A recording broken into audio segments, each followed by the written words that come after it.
ಗ್ರಾಮಾಂತರ ಭಾಗದಲ್ಲಿ ವಿಶೇಷವಾಗಿ ಒಂದು ಹೋಬಳಿ ಮಟ್ಟನೂ ಅಲ್ಲ, ಒಂದು ಪಂಚಾಯಿತಿ ಹೆಡ್ ಕ್ವಾರ್ಟರ್ ಅಲ್ಲ, ಒಂದು ಗ್ರಾಮದಲ್ಲಿ ಇವತ್ತು ತಾಲೂಕು ಮಟ್ಟದ ಈ ಟೂರ್ನಮೆಂಟ್ ಹಮ್ಮಿಕೊಂಡಿರೋದು ನಿಜವಾಗ್ಲೂ ಹರ್ಷದಾಯಕ ವಿಷಯ. ಈ ಒಂದು ಟೂರ್ನಮೆಂಟ್ಗೆ ಕಾರಣಕರ್ತರಾಗಿರ್ತಕ್ಕಂಥ ಈ ಗ್ರಾಮದ ಎಲ್ಲ ಯುವಕರು, ಎಲ್ಲ ಕ್ರೀಡಾ ಪ್ರೇಮಿಗಳಿಗೂ ನಾನು ಅಭಿನಂದನೆಗಳು ಸಲ್ಲಿಸ್ತಾ, ಏನು ನಮ್ಮ ಗ್ರಾಮಾಂತರ ಭಾಗದ ಕ್ರೀಡಾ ಪ್ರತಿಭೆ ಯುವಕರಲ್ಲಿದೆ ಅದು ಹೆಚ್ಚು ಹೆಚ್ಚು ಬೆಳಕಿಗೆ ಬರಬೇಕು. ಇವತ್ತು ಕ್ರಿಕೆಟ್ಟು ಏನು ಇಡೀ ನಮ್ಮ ದೇಶದಲ್ಲೇ ತುಂಬ ಅಚ್ಚುಮೆಚ್ಚಿನ ಒಂದು ಕ್ರೀಡೆಯಾಗಿ ಹೊರಹೊಮ್ಮಿದೆ. ನಮ್ಮ ಭಾರತ ಕ್ರಿಕೆಟ್ ತಂಡ ಮಹಿಳಾ ವಿಭಾಗದಲ್ಲೂ ಮತ್ತು ಪುರುಷರ ವಿಭಾಗದಲ್ಲೂ ಸಹಿತ ಅಂತಾರಾಷ್ಟ್ರೀಯ ಮಟ್ಟದಲ್ಲಿ ಸುಮಾರು ಟೂರ್ನಮೆಂಟ್ಗಳಲ್ಲಿ ಪ್ರಶಸ್ತಿಗಳನ್ನು ಗೆಲ್ಲಿಸ್ತಾ ನಮ್ಮ ದೇಶಕ್ಕೆ ಗೌರವ ಕೊಡುವಂಥ ಒಂದು ಕೆಲಸ ನಡೀತಾ ಇದೆ. ಇಂಥ ಒಂದು ಸಂದರ್ಭದಲ್ಲಿ ಸುಮಾರು ಗ್ರಾಮೀಣ ಪ್ರತಿಭೆಗಳು ಬೆಳಕಿಗೆ ಬರ್ತಾ ಇಲ್ಲ.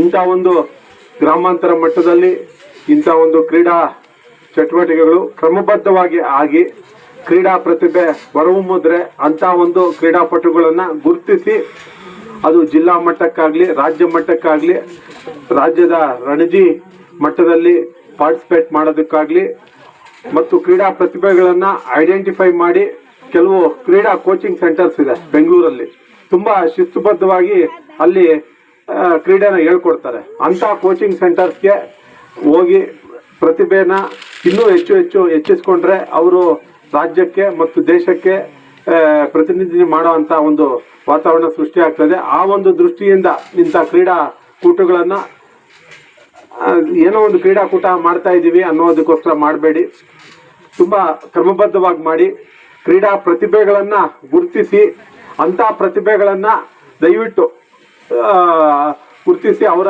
ಹೆಸರುಗಳನ್ನು ಸಂಬಂಧಪಟ್ಟ ಕ್ರೀಡಾ ಇಲಾಖೆ ಆಗಲಿ ಅಥವಾ ಯಾವುದೇ ಒಂದು ಪ್ರಮುಖರಿಗೆ ಆ ಹೆಸರುಗಳನ್ನು ಐಡೆಂಟಿಫೈ ಮಾಡಿ ತಾವು ಕೊಟ್ಟರೆ ಅವ್ರಿಗೆ ಇನ್ನೂ ಹೆಚ್ಚು ತರಬೇತಿ, ಇನ್ನೂ ಹೆಚ್ಚು ಕಾರ್ಯಾಗಾರಗಳಲ್ಲಿ ಇನ್ನೂ ಹೆಚ್ಚು ಪರಿಣಿತರ ಮುಖಾಂತರ ಅವ್ರಿಗೆ ತರಬೇತಿ ಕೊಡೋ ಮುಖಾಂತರ ಅಂಥ ಕ್ರೀಡಾಪಟುಗಳನ್ನು ಇನ್ನೂ ಹೆಚ್ಚು ದೊಡ್ಡ ಮಟ್ಟಕ್ಕೆ ಬೆಳೆಯೋದಕ್ಕೆ ಒಂದು ವಾತಾವರಣ ಸೃಷ್ಟಿ ಮಾಡೋದಕ್ಕೆಲ್ಲ ತಾವೆಲ್ಲ ಕಾರಣಕರ್ತರಾಗ್ತೀರಾ. ಆ ಒಂದು ದೃಷ್ಟಿಯಿಂದ ಇದನ್ನು ತಾವು ಮನಸ್ಸಲ್ಲಿ ಇಟ್ಕೊಂಡು ಕೇವಲ ಕ್ರೀಡೆ ಎಲ್ಲ ಸ್ನೇಹಿತರು ಒಂದು ಕಡೆ ಸೇರ್ತೀರಾ, ಎಲ್ಲ ಒಂದು ಒಳ್ಳೆಯ ಒಂದು ಗಳಿಗೆನ ಕಳೀತೀರಾ. ಅದ್ರ ಜೊತೆಗೆ ಕ್ರೀಡಾ ಪ್ರತಿಭೆಗಳನ್ನು ಕೂಡ ಐಡೆಂಟಿಫೈ ಮಾಡಿ ಅದನ್ನು ಮುಂದಿನ ಹಂತಕ್ಕೆ ತಲುಪಿಸುವಂಥ ಜವಾಬ್ದಾರಿ ತಾವೆಲ್ಲ ಕ್ರೀಡಾ ಪ್ರೇಮಿಗಳು ಮಾಡಬೇಕು. ವಿಶೇಷವಾಗಿ ಈ ಒಂದು ಕ್ರೀಡಾ ಕೂಟವನ್ನು ಆಯೋಜನೆ ಮಾಡಿರ್ತಕ್ಕಂಥ ಸಂಘಟಕರು ಇದಕ್ಕೆ ವಿಶೇಷವಾದ ಒತ್ತನ್ನು ಕೊಡಬೇಕು. ಮತ್ತು ಕ್ರೀಡೆಯಲ್ಲಿ ಗೆಲುವು ಸೋಲು ಸಹಜ. ಇವತ್ತು ಸೋತ್ರೆ ನೆಕ್ಸ್ಟ್ ಗೇಮಲ್ಲಿ ಗೆಲ್ತೀವಿ. ಸೊ ಅದನ್ನು ತುಂಬ ಸ್ಪೋರ್ಟಿವ್ ಆಗಿ ತಾವೆಲ್ಲ ತಗೋಬೇಕು. ಸೊ ಯಾರೇ ಗೆಲ್ಲಿ ಯಾರೇ ಸೋಲ್ಲಿ ಕ್ರೀಡೆ ಗೆಲ್ಲಬೇಕು. ಆ ಒಂದು ದೃಷ್ಟಿಯಿಂದ ತಾವೆಲ್ಲ ಇದನ್ನು ತುಂಬ ಸ್ಪರ್ಧಾತ್ಮಕವಾಗಿ ತುಂಬ ಸ್ಪೋರ್ಟಿವ್ ಆಗಿ ತಗೊಂಡು ಈ ಒಂದು ಕ್ರೀಡಾಕೂಟವನ್ನು ಯಶಸ್ವಿಯಾಗಿ ಮಾಡಿ ಅಂತ ಹೇಳ್ತಾ ತಮಗೆಲ್ಲ ಒಳ್ಳೆಯದಾಗಲಿ. ಹೆಚ್ಚು ಕ್ರೀಡಾ ತಂಡಗಳು ಭಾಗವಹಿಸಿ ಈ ಒಂದು ಕ್ರೀಡಾಕೂಟವನ್ನು ಯಶಸ್ವಿ ಮಾಡಲಿ ಅಂತ ನಾನು ತಮ್ಮಲ್ಲಿ ಕೋರ್ತಾ, ವಿಶೇಷವಾಗಿ ಮುಂದಿನ ದಿವಸಗಳಲ್ಲೂ ಸಹಿತ ಯಾವುದೇ ಒಂದು ಕ್ರೀಡಾಕೂಟಗಳಿದ್ರೂ ನಾವು ಸಂಪೂರ್ಣವಾಗಿ ತೊಡಗಿಸ್ಕೊಂಡು ತಮ್ಮ ಜೊತೆಗೆ ಇರ್ತೀವಿ ಅಂತ ಹೇಳ್ತಾ ನನ್ನ ಈ ಎರಡು ಮಾತಿಗೆ ವಿರಾಮ ಹೇಳ್ತಾ ಇದ್ದೀನಿ. ಜೈ ಹಿಂದ್. ರೋಣೂರು ಗ್ರಾಮ ಪಂಚಾಯತಿ ಕೋಟಪಲ್ಲಿ ಗ್ರಾಮದ ಯುವ ಕ್ರೀಡಾಪಟುಗಳೆಲ್ಲರಿಗೂ ನನ್ನ ಅಭಿನಂದನೆಗಳು.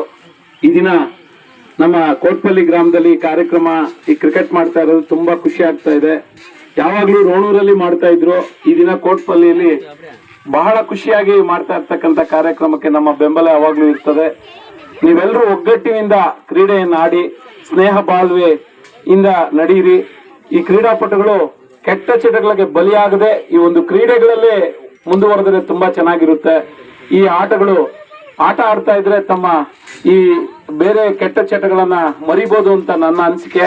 ನೀವೆಲ್ಲರೂ ಆಟ ಆಡ್ಕೊಂಡು ಒಳ್ಳೆಯ ಒಂದು ಕ್ರೀಡಾಪಟುಗಳಾಗಿ ಬೆಳೆದು ನಿಮ್ಮ ಆರೋಗ್ಯವನ್ನು ಕಾಪಾಡಿಕೊಳ್ಳೋದಕ್ಕೆ ಯೋಗ ಎಷ್ಟು ಮುಖ್ಯವೋ ಕ್ರೀಡೆಯೂ ಅಷ್ಟೇ ಮುಖ್ಯ. ಕ್ರೀಡೆಯಿಂದ ತಮ್ಮ ಒಂದು ಉತ್ತಮವಾದಂಥ ಕಾನ್ಸಂಟ್ರೇಷನ್ ಬರುತ್ತೆ. ಬೌಲಿಂಗು ಬಾಲ್ ಕಡೆ ಗಮನ, ಬ್ಯಾಟಿಂಗ್ ಮಾಡುವಾಗ ಬಾಲನ್ನು ಹೊಡೆಯೋದು ಯಾವ ರೀತಿ, ಬಾಲನ್ನು ಹಿಡಿಯೋದು ಯಾವ ರೀತಿ ಅನ್ನೋದನ್ನು ಒಳ್ಳೆ ಕಾನ್ಸಂಟ್ರೇಷನ್ ಬರುತ್ತೆ.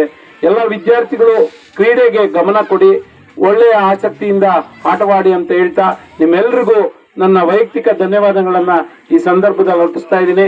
ನಿಮ್ಮ ಕ್ರೀಡೆಗೆ ನಮ್ಮ ಡಾಕ್ಟರ್ ವೇಣುಗೋಪಾಲ್, ನಮ್ಮ ಹರೀಶ್ ಅವರ ಬೆಂಬಲ ಯಾವಾಗಲೂ ಜೊತೆಗೆ ನಾವು ಇರ್ತೀವಿ ಅಂತ ಹೇಳ್ತಾ ಈ 4 ಮಾತನ್ನ ಆಡಲು ಅವಕಾಶ ಕೊಟ್ಟಂತ ನಿಮ್ಮೆಲ್ಲಾ ಕ್ರೀಡಾಪಟುಗಳಿಗೂ ಅಭಿನಂದನೆಗಳನ್ನು ಸಲ್ಲಿಸ್ತಾ ನನ್ನ ಮಾತನ್ನ ಮುಕ್ತಾಯ ಮಾಡ್ತೀನಿ.